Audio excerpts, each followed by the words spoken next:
किसान यूनियन खेती बचाओ की तरफ से, क्या एजेंडा क्या है आपकी प्रेस कॉन्फ्रेंस? देखिए, विधानसभा इलेक्शन चल रहा है और अपने मुद्दों को लेकर 13 फरवरी से किसान भी आंदोलन में चल रहे हैं। जब 13 फरवरी को हम अपनी पिछली मांगों को, जो पिछली आंदोलन के बाद भारतीय जनता पार्टी की सरकार ने, केंद्रीय सरकार ने कमिटमेंट हमारे साथ की थी कि एमएसपी लागू की जाएगी, स्वामीनाथन की रिपोर्ट के मुताबिक भाव दिए जाएंगे और कर्ज माफी की जाएगी, लेकिन बाद में सरकार मुकर गई। तो उनको याद दिलाने के लिए हम दिल्ली में जाकर प्रदर्शन करना चाहते थे, लेकिन इन लोगों ने हमें दिल्ली नहीं जाने दिया। हम यहाँ से चले, हमें जाके रोक लिया। पंजाब से किसान चले तो उनको खनौरी पर, शंभू पर रोक लिया। और आज भी जो किसान है वो शंभू और खनौरी पर बैठा हुआ है। हरियाणा पंजाब के बॉर्डर को इन्होंने पाकिस्तान का बॉर्डर बना दिया है किसानों के लिए। और इतना ही नहीं, 13 फरवरी को और उसके बाद 21 फरवरी को निहत्थे किसानों पर गोलियां चलाई गई और ट्रैक्टर तोड़े गए, जहरीली गैस के गोले फेंके गए, जिससे 5 किसानों की दोनों आंखें चली गई, यानी अंधे हो गए। गोली चलने से एक किसान शहीद हो गया, 400 से ज्यादा किसान जख्मी हो गए। और उसके बाद हमारी हरियाणा सरकार जब 15 अगस्त को वीरता पुरस्कार देने की बात आई तो इन्होंने राष्ट्रपति को सिफारिश की कि जिन अफसरों ने किसानों को दिल्ली जाने से रोका, उनको वीरता पुरस्कार दिया जाए। देखिए, जब हम गुलाम थे उस समय की सरकार ने जलियांवाला बाग जब कांड हुआ था तो उस कांड में अपना अहम रोल अदा करने वाले जनरल डायर को वीरता पुरस्कार से सम्मानित किया था। और आज हम आज़ाद भारत में रह रहे हैं और आज अपने ही नागरिकों पर जिन लोगों ने गोलियां चलाई, जिन लोगों ने जहरीली गैस के गोले फेंके, उन लोगों को ये कहकर कि इन्होंने किसानों को दिल्ली जाने से रोका, उनको वीरता पुरस्कार दिया जा रहा है। तो इससे ये साबित होता है कि ये सरकार किसान के पूरी तरह से खिलाफ है। वो किसानों की जायज मांगों को भी हल नहीं करना चाहती। हमारी 4 दौर की बातचीत केंद्रीय मंत्रियों से हुई थी, तो केंद्रीय मंत्रियों के पास हमारी सवालों का कोई जवाब नहीं था। हमने उनके सामने रख दिया था कि ओपन डिबेट कर लो, ओपन डिबेट में अगर आपने साबित कर दिया कि हमारी मांगे नाजायज हैं तो हम आंदोलन खत्म कर देंगे। लेकिन अगर हमने ओपन डिबेट में ये साबित कर दिया कि हमारी मांगे जायज हैं तो फिर आपको ये लागू करनी होगी। उस समय उनके पास कोई जवाब नहीं था। 21 फरवरी को 5वें दौर की बात होनी थी, वो उन्होंने तोड़ दी और किसानों पर तशद्दुद किया। और उसके बाद लगातार किसान आंदोलन में, आज भी किसान आंदोलन में चल रहे हैं। आज एक मौका है क्योंकि हरियाणा में विधानसभा इलेक्शन हो रहा है, हमने अपने विधानकार चुनने हैं। हम चाहते हैं कि जो लोग किसानों के खिलाफ, मजदूरों के खिलाफ, छोटे दुकानदार के खिलाफ, जो कारपोरेट के पक्ष में खड़े हैं, उन लोगों को सत्ता से बाहर किया जाए। मेरी जनता से अपील है, भारतीय किसान यूनियन खेती बचाओ की तरफ से, कि एकजुट होकर ऐसी ताकतों को हराया जाए जो पूरे देश को कारपोरेट के हवाले करना जा रही है, आप लोगों को, सभी को कारपोरेट का गुलाम बनाने जा रही है। तो सभी लोग मिलकर अपने गांव में जो छोटी मोटी पार्टीबाजियां होती हैं उनको छोड़कर, उनको एक साइड में रख के, क्योंकि हम कोई पंचायत नहीं चुनने जा रहे, हम विधानसभा चुनने जा रहे हैं, विधानकार चुनने जा रहे हैं। इसलिए उन लोगों से अपील है कि अपनी छोटी छोटी बातों के अलग रख के इन लोगों को बुरी तरह से हराया जाए, ताकि आने वाले समय में आप अपने अधिकारों की रक्षा कर सकें। इस पार्टी को रन करते हैं पिछले 10 साल से भारतीय जनता पार्टी की सरकार है। उससे पहले हमारे माननीय प्रधानमंत्री जी गुजरात के जब मुख्यमंत्री हुआ करते थे तो उन्होंने उस समय के जो प्रधानमंत्री थे डॉक्टर मनमोहन सिंह जी, उनको एक चिट्ठी लिखी थी। उस चिट्ठी में उन्होंने कहा था कि एमएसपी खाली घोषणा करने से कुछ नहीं होगा, एमएसपी फसल खरीद की गारंटी का कानून बनाया जाए। लेकिन जब सत्ता में आ गए तो फिर उन्होंने वो उस बात से पीछे हट गए। अपनी उस समय की चुनावी रैलियों में भी उन्होंने स्वामीनाथन आयोग की रिपोर्ट लागू करने की बात की थी।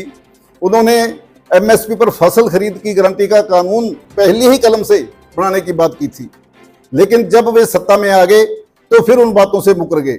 हमारे सीनियर किसान आगू सतनाम सिंह बैरू जी सुप्रीम कोर्ट गए इस मामले को लेकर, और वहां पर सुप्रीम कोर्ट में उन्होंने याचिका दायर की कि जो उन्होंने वायदे किए हैं उनको पूरा करवाया जाए, किसान के हित के लिए स्वामीनाथन आयोग की रिपोर्ट को लागू करवाया जाए। लेकिन हमारी सरकार ने वही प्रधानमंत्री जो चिट्ठी लिख रहे थे उस समय के प्रधानमंत्री को, जब वो मुख्यमंत्री थे तो उस समय के प्रधानमंत्री को चिट्ठी लिख रहे थे कि एमएसपी पर फसल खरीद की गारंटी का कानून बने, और जब खुद प्रधानमंत्री बन गए तो उन्होंने हल्फनामा दिया सुप्रीम कोर्ट में कि हम एमएसपी पर फसल खरीद की गारंटी का कानून नहीं बना सकते। तो जो लोग ऐसे हैं जिन्होंने झूठे वायदे किए, हमें बेवकूफ बनाया, लोगों को मूर्ख बनाकर वोट ली, उन लोगों को आज हमारे पास जब समय है तो हम उनको दिखाएं कि झूठे वायदे करके सरकारें नहीं चलती, जनता के पक्ष में कुछ फैसले लेने पड़ेंगे। और उनको ये एहसास करवाने के लिए आज सभी वोटरों से, सभी जनता से, पूरी जनता से मैं अपील करता हूं कि जो पिछले 10 साल से सत्ता में है उनको बुरी तरह से हराया जा सके, ताकि आने वाले समय में भी कोई सरकार आपके खिलाफ कोई ऐसी नीतियां ना बना सके। गांव में जब बीजेपी नेता जाते हैं तो उनसे बातचीत की जाएगी, आपके द्वारा सवाल जवाब किए जाएंगे? देखिए, हम एक अनुशासित जथेबंदी हैं और पूरे अनुशासन में रहकर हम सवाल भी करेंगे, लेकिन मुख्य जो हमने स्ट्रेटजी अपनाई है वो ये है कि जो भी सवाल सरकार पर उठ रहे हैं, जो हमारे जहन में है कि सरकार ने गलत किया हमारे साथ, हमारी जनता के साथ गलत किया, उन सभी सवालों पे एक पंफलेट बनाएंगे, हम जन जन तक पहुंचाने की कोशिश करेंगे, हर गांव को डोर टू डोर करके हर घर में उन सवालों को पहुंचाएंगे जो सरकार के ऊपर जनता के बनते हैं। एक बीजेपी में जो विधायक थे, मंत्री थे या उनके पदाधिकारी थे, वो बीजेपी छोड़ अन्य पार्टियों में चले गए, कांग्रेस में, नेहरू में, कई पार्टियों में चले गए। ये देखो, हमारे समाज में ये ऐसी टीम है जो देखती है कि बेड़ा डूब रहा है तो दूसरे में छलांग लगा दो। वो कभी संघर्ष करने वाले लोग नहीं हैं, वो सिर्फ लूट करने वाले लोग हैं। और अब वो उनको लगा कि भाजपा का बेड़ा डूब रहा है तो ज्यादातर मैं समझूंगा कि कांग्रेस में छलांग लगा रहे हैं, और जो कांग्रेस में चले जाएंगे तो फिर कोई फर्क नहीं रहेगा कि भाजपा की सरकार है या कांग्रेस की सरकार है। हमने पहले भी ये कहा था और आज भी कहना चाहते हैं कि उन लोगों की वजह से, जिन लोगों ने किसानों के खिलाफ काम किया, आपको मैं बता दूं कि जब पिछले साल फ्लड आए थे उस समय किसानों की बहुत सारी लाखों एकड़ फसल मर गई थी। तब सभी लोगों के सहयोग से भारतीय किसान यूनियन खेती बचाओ ने पनीरी का लंगर शुरू किया था। उस पनीरी का लंगर लगाने में उस समय की जो व्यापार मंडल था, जिसके प्रधान राकेश कंबोज जी थे, उन्होंने भी बीज के रूप में अच्छी हमें मदद की थी, सहयोग किया था। नगद नहीं, फंड नहीं दिया था, बीज दिया था। और जब नया व्यापार मंडल चुना गया तो उस व्यापार मंडल ने उस लंगर में दिए गए बीज के पैसे वापस ले लिए। ऐसे लोग कभी भी किसान हितैषी नहीं हो सकते। मैं तो समझता हूं कि ऐसे लोग किसान हितैषी तो छोड़ो, अपने बिजनेस के हितैषी भी नहीं हो सकते, क्योंकि जो उस पनीरी से किसानों की फसल बर्बाद हुई, उस खेत को भरने का काम किया जिस पनीरी ने, जो वहां पर सहयोग दिया गया था, और जब किसानों के खेत में फसल हुई तो ही उनका बिजनेस चल रहा है, तो ही फसल उनकी दुकान पर आई है, तभी उनका भी आगे बिजनेस चल रहा है। तो वो उसके साथ भी सहमत नहीं है, वो उसको भी जो उसमें सहयोग दिया गया उसके साथ भी सहमत नहीं है। ऐसे लोगों को मैं समझता हूँ जिसके साथ भी जा रहे हैं उसको सोचना चाहिए। अगर वो नहीं सोचेगा, उनकी वजह से हम कहीं पर भी कोई बड़ा विरोध कर सकते हैं, और उसके नुकसान का जिम्मेवार वे फिर जो कैंडिडेट उनको साथ लेकर घूम रहे हैं वो खुद जिम्मेवार। भाजपा का विरोध कर रहे हैं तो इस बार किसान किसको वोट डालेंगे, किसका साथ देंगे? उस कैंडिडेट का जो भाजपा को हराने की पोजीशन में है। हम नहीं चाहते कि दूसरी, तीसरी, चौथी जगह पर वोट बांटकर भाजपा का इनडायरेक्टली समर्थन कर दिया जाए। कई लोग हैं अब आज भी, भाजपा ने अपने जो साथी संगठन है, साथी सहयोगी पार्टियां हैं, उनको अलग अलग से खड़े कर दिया है ताकि वोट को बांटा जा सके। लेकिन हमारी अपील है कि इस चीज को, इनकी इस राजनीति को समझते हुए हमें एकजुट होकर उस जगह पर वोट डालनी होगी जो भाजपा को हरा सके। देखिए डीएपी का बड़ा बड़ा खेल चल रहा है।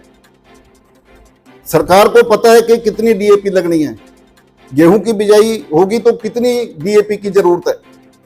सरकार डीएपी मुहैया कराने की बजाय हुआ खड़ा कर रही है कि डीएपी की शॉर्टेज है, और ऐसा हुआ खड़ा करके किसानों में अफड़ा तफड़ी होगी, और फिर जहां से भी उनको डीएपी, जिस तरह की भी डीएपी, चाहे वो जमी हुई हो, चाहे वो खराब हो, चाहे वो मिलावट वाली हो, वो खरीदेंगे किसान।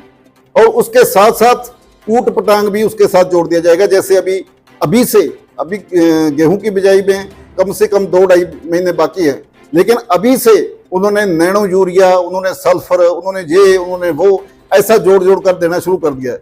हम पूरी तरह से हमारी किसान यूनियन की तरफ से इस बात का संज्ञान लेते हुए, जहां भी हमें पता चलेगा कि जहां पर स्टॉक की हुई है, हम उसकी कबाड़ तक तोड़ देंगे, और जो डीएपी जो स्टॉक करके जो ब्लैक करेंगे, उनको हम ऐसा ब्लैक नहीं करने देंगे, किसानों को लूटने नहीं देंगे।